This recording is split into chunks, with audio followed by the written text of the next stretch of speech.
ജനങ്ങളൊരു ആശങ്കയിലാണ്. സ്വാഭാവികമായിട്ടും അതിപ്പം നമ്മൾ സാധാരണഗതിയിൽ കാണുന്ന ഒരു കാഴ്ചയല്ലല്ലോ, അപൂർവമായിട്ട് സംഭവിക്കുന്ന ഒന്നാണ്. ഇതിൽ ആദ്യം തന്നെ വല്ലാതെ ഭയാശങ്ക ഉണ്ടാക്കുന്ന നിലയിലേക്കുള്ള വാർത്തകളാണ് വന്നത്. തുടരുത്, ശരിയായിരിക്കാം, സാങ്കേതികമായി ശരിയായിരിക്കാം, പക്ഷേ അറ്റ് ദ സെയിം ടൈം ഇത് ഒരു സമൂഹത്തിൽ പരിഭ്രാന്തി ഉണ്ടാക്കുന്ന നിലയിലേക്ക് വാർത്തകൾ വരുന്നത് ഗുണകരമല്ല. അത് മത്സ്യത്തൊഴിലാളികളുടെ ഉപജീവനത്തെ പോലും ബാധിക്കുന്ന നിലയിലേക്കുള്ള വാർത്തകൾ വരാൻ പാടില്ല. വസ്തുതാപരമായി അത് പരിശോധിച്ചിട്ട് അടിയന്തരമായി ഇത് മിറ്റിഗേറ്റ് ചെയ്യാനുള്ള എന്താ ചെയ്യാനൊക്കെ എന്നുള്ളതിനെക്കുറിച്ചൊരു വ്യക്തത കൊണ്ടുവരേണ്ടതുണ്ട്. ഗവൺമെൻറ് ആ കാര്യം ഒന്ന് ബോധ്യപ്പെടുത്തേണ്ടതുണ്ട് എല്ലാവരും. ഈ തൊഴിലാളികൾ പറയുന്നത് അവരുടെ ഒരു മത്സ്യസമ്പത്തിന് അല്ലെങ്കിൽ മത്സ്യത്തിൻ്റെ ആവാസ വ്യവസ്ഥയ്ക്കൊക്കെ ഒരു ബുദ്ധിമുട്ടുണ്ടാകുന്ന അവസ്ഥയിലേക്ക് കാര്യങ്ങൾ പോകുമോ എന്നുള്ള ആശങ്കയാണ് അവർ പറയുന്നത്. അല്ല, രണ്ട് രീതിയിലാണ്. സ്വാഭാവികമായും ഇത്തരം പ്രചരണം വരുമ്പോൾ ഇപ്പോൾ ഒരു വർഷത്തെ കാത്തുനിൽപ്പിന് ശേഷം മഴക്കാലം കഴിഞ്ഞിട്ടാണ് മത്സ്യത്തിൻ്റെ വരവ് ആരംഭിക്കുന്നത്, സീസൺ എന്ന് പറയുന്നത്.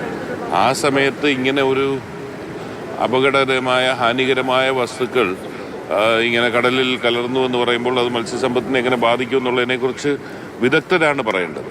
രണ്ടാമത് അതിലുപരിയായി ഇത്തരം പ്രചരണം വരുമ്പോൾ മത്സ്യം വാങ്ങിച്ചു കഴിക്കാൻ ആൾക്കാർ മടിക്കും.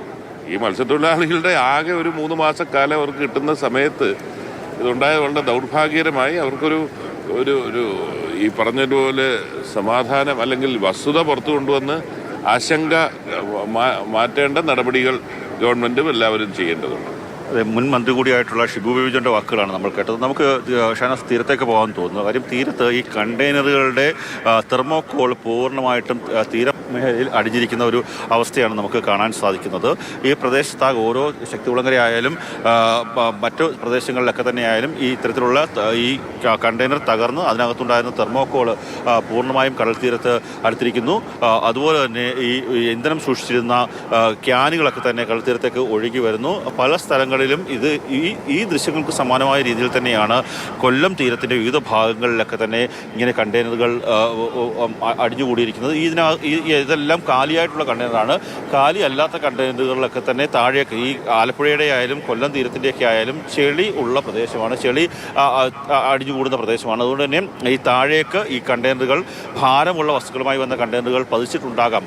അങ്ങനെ പതിക്കുകയാണെങ്കിൽ അത് താഴെ കിടന്ന് ചിലപ്പോൾ വലയെറിയുന്ന സമയത്തായാലും അങ്ങനെയൊക്കെ അല്ലെങ്കിൽ ബോട്ടിൻ്റെ അടിഭാഗത്തൊക്കെ തട്ടി അപകടമുണ്ടാക്കാനുള്ള സാധ്യത വളരെയേറെയാണ്. ആ ഒരു പ്രശ്നങ്ങളൊക്കെ തന്നെ പരിഹരിക്കണം എന്നുള്ളൊരു ആവശ്യമാണ് ജനങ്ങൾ പ്രത്യേകിച്ച് മത്സ്യത്തൊഴിലാളികൾ ഉന്നയിക്കുന്നത്. ഇപ്പോൾ കസ്റ്റംസിൻ്റെ ഉദ്യോഗസ്ഥർ ഇവിടെ എത്തി പരിശോധന നടത്തുന്നു. ഒപ്പം തന്നെ സ്പെഷ്യൽ ബ്രാഞ്ച് ACPയുടെയും മറ്റ് ACPമാരുടെ നേതൃത്വത്തിലാണ് ഈ പ്രദേശത്തുള്ളത്. മേയർ അടക്കമുള്ള ആൾക്കാർ നേരത്തെ ഇവിടെയൊക്കെ എത്തിയിരുന്നു.